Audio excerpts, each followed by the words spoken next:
लीलावती देवी महिला महाविद्यालय के ऑनलाइन एजुकेशन में आपका स्वागत है। इस समय हम लोग पढ़ रहे हैं पाश्चात्य शैक्षिक विचारक, जिसमें आज हमारा टॉपिक है doctor Maria Montessori. Maria Montessori Montessori पद्धति की जन्मदाता है और मॉन्टेसरी पद्धति आज भारत ही नहीं अपितु भारत के बाहर विभिन्न देशों में फल फूल रही है। अब इनके हम जीवन दर्शन के बारे में बात करें तो मारिया मॉन्टेसरी का जन्म 31 अगस्त 1870 में इटली में हुआ था।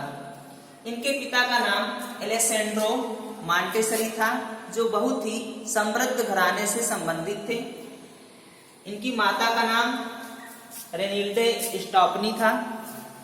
इनके पिता ने मारिया मॉन्टेसरी की शिक्षा में बहुत अहम योगदान दिया, और उनकी शिक्षा पर वह विशेष निगाह रखते थे।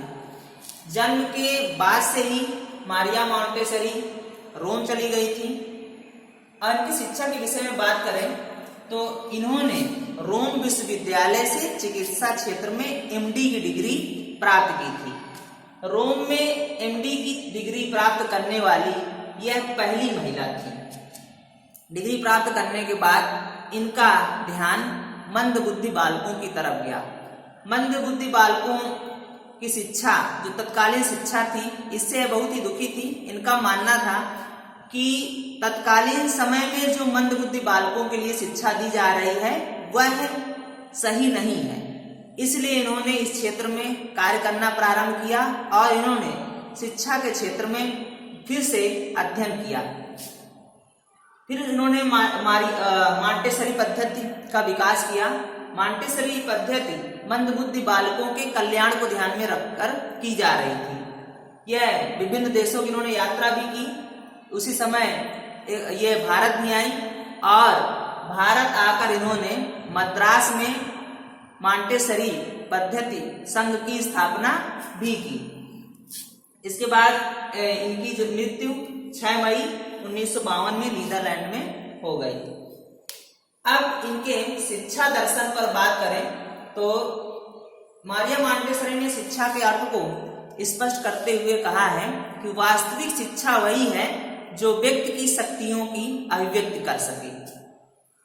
इसके बाद है मॉन्टेसरी के शैक्षिक सिद्धांत। मॉन्टेसरी के द्वारा जो शैक्षिक सिद्धांत दिए गए हैं वह आज की भी शिक्षा में बहुत ही उपयोगी है। भारत की वर्तमान शिक्षा में भी उनका अनुसरण किया जा रहा है। जैसे पहला है स्वतंत्रता का सिद्धांत।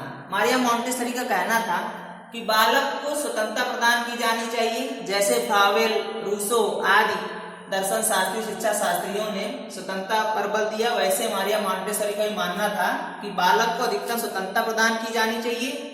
जब बालक को स्वतंत्रता प्रदान की जाती है तो बालक स्वतंत्र रूप से अपनी क्रियाएं करता है और उसका वास्तविक विकास होता है। इसके बाद है आत्म विकास का सिद्धांत। मारिया मॉन्टेसरी का मानना था कि बालक को आत्म विकास का मौका देना चाहिए। बालक जो कुछ भी सीखता है उसका उसे मनन करना चाहिए और उसके बाद उसकी जो कठिनाइयां हों उनको दूर करने का प्रयास करना चाहिए। इसके बाद है व्यक्तित्व का सिद्धांत।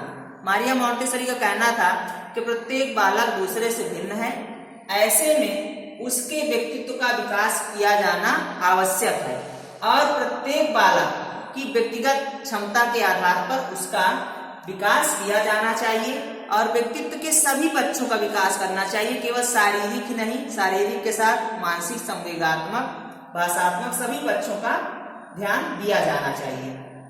इसके बाद है मांसपेशियों के प्रशिक्षण का सिद्धांत।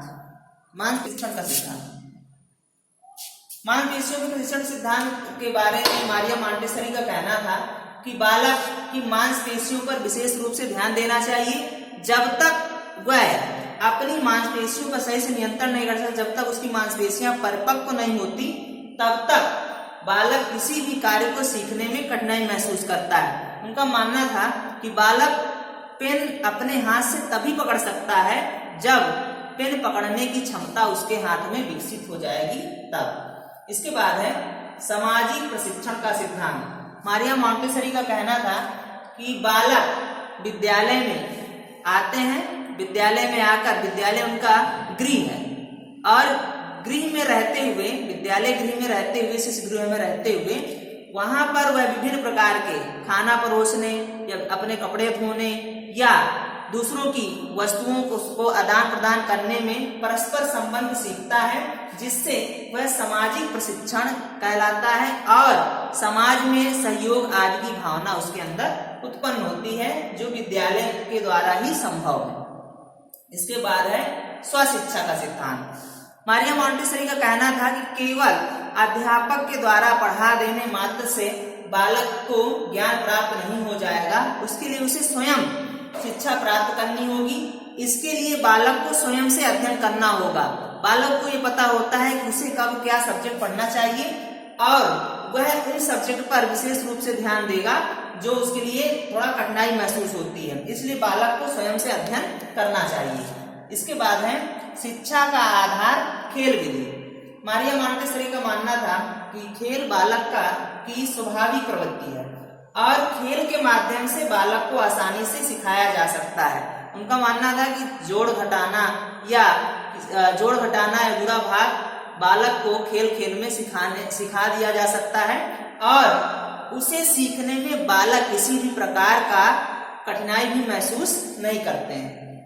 इसके बाद है मॉन्टेसरी की शिक्षण पद्धति। मारिया मॉन्टेसरी ने जो अपनी शिक्षण पद्धति प्रदान की है वह कर्मेंद्रियों और ज्ञानेंद्रियों को ध्यान में रखते हुए लागू की गई है। जैसे इससे सबसे पहला है कर्मेंद्रियों की शिक्षा। मारिया मॉन्टेसरी का मानना था कि बालक की जो भी कर्मेंद्रियां हैं, हाथ पैर आदि, इनके द्वारा उसे शिक्षा प्रदान की जानी चाहिए। कर्मेंद्रियों विद्यालय में वह विभिन्न कर्मेंद्रियों का प्रयोग करके जो व्यवहार सीखता है वह व्यवहार स्थायी हो जाता है। इसके बाद है ज्ञानेंद्रियों की शिक्षा। मारिया मॉन्टेसरी का मानना था कि बालक की ज्ञानेंद्रियों को प्रशिक्षित करना भी अनिवार्य है।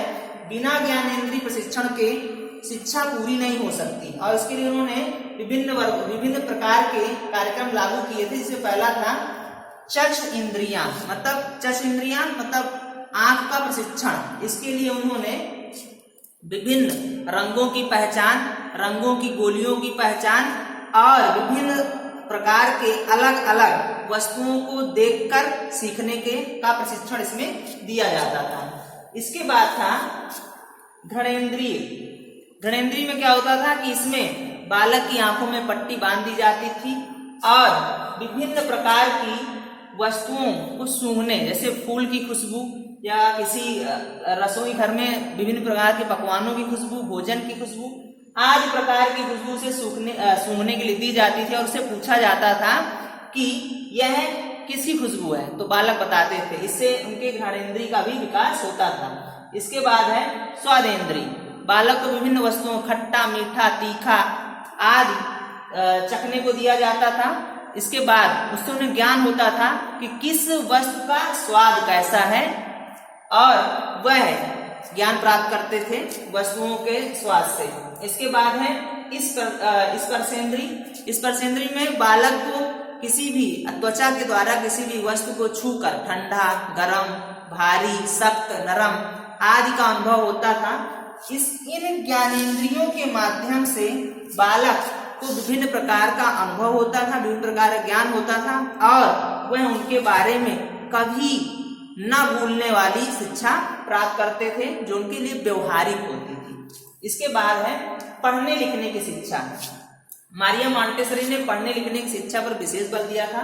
उनका मानना था कि बालक को पढ़ने से पहले लिखने पर बल देना चाहिए।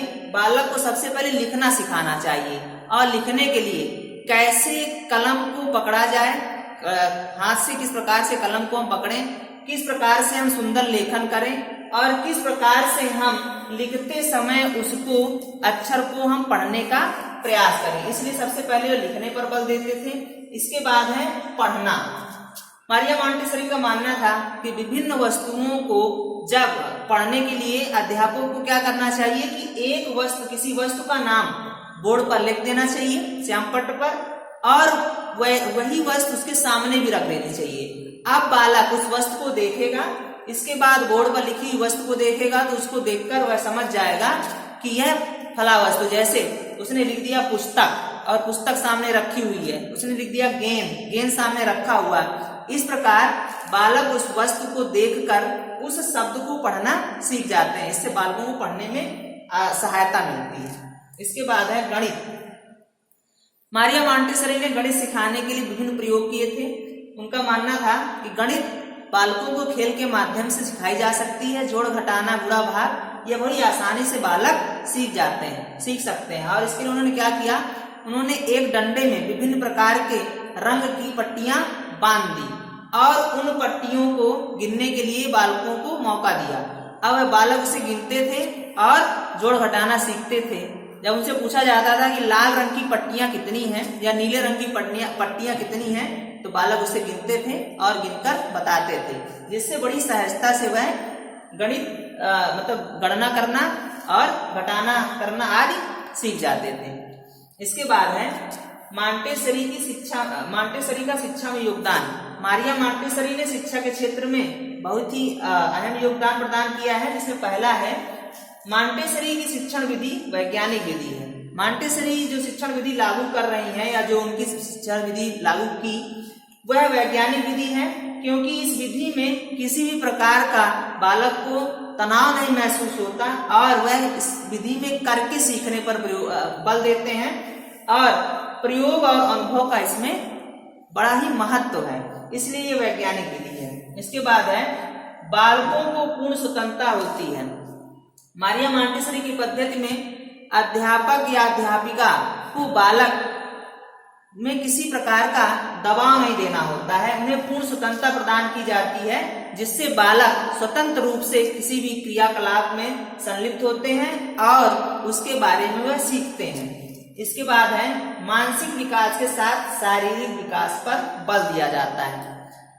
मारिया मॉन्टेसरी का मानना था कि केवल मानसिक विकास के द्वारा या केवल शारीरिक विकास के द्वारा बालक को शिक्षण देना यह सही नहीं है। इनका मानना था कि मानसिक विकास के साथ साथ शारीरिक विकास भी जरूरी है, क्योंकि शारीरिक या मानसिक दोनों के अभाव में, किसी न एक के अभाव में बालक का पूर्ण विकास या पूरी तरह से उसका संपूर्ण विकास किया जाना संभव नहीं है। इसके बाद है मॉन्टेसरी पद्धति व्यक्तिगत विकास पर बल देती है। मारिया मॉन्टेसरी ने प्रयोग के समय देखा कि जो विभिन्न प्रकार के मंदबुद्धि बालक हैं वो विभिन्न प्रकार की कठिनाइयों से ग्रसित हैं और उन कठिनाइयों को उन्होंने ध्यान दिया तो उनको पता चला कि विभिन्न बालकों में विभिन्न प्रकार की कठिनाइयां हैं। किसी भी बालक में केवल एक शिक्षण पद्धति या एक तरीके से सिखाने पर वह उसे नहीं सीख सकते, इसलिए उन्होंने व्यक्तिगत विकास पर बल दिया कि जिस बालक को जहां पर कठिनाई हो उसका वहां पर निदान किया जाना चाहिए, व्यक्तिगत तौर पर उन्हें निर्देशन मिलना चाहिए जिससे उनका विकास हो सके। इसके बाद है कृतियां। तो मारिया मॉन्टेसरी की निम्नलिखित कृतियां इसमें है मॉन्टेसरी मेथड जो बहुत ही प्रसिद्ध है, जिसमें मारिया मॉन्टेसरी की जो मॉन्टेसरी पद्धति है उसका उल्लेख किया गया है। इसके बाद the discovery of the child आदि विभिन्न इनकी पुस्तकें हैं जो आज भी बड़ी उपयोगी हैं। तो आज हमने पढ़ा मारिया मॉन्टेसरी के बारे में और अगली क्लास में हम लोग पढ़ेंगे समाज के बारे में, क्योंकि आज से ये आपके शैक्षिक विचारक का चैप्टर कंप्लीट हो रहा है। आज के लिए इतना ही, धन्यवाद।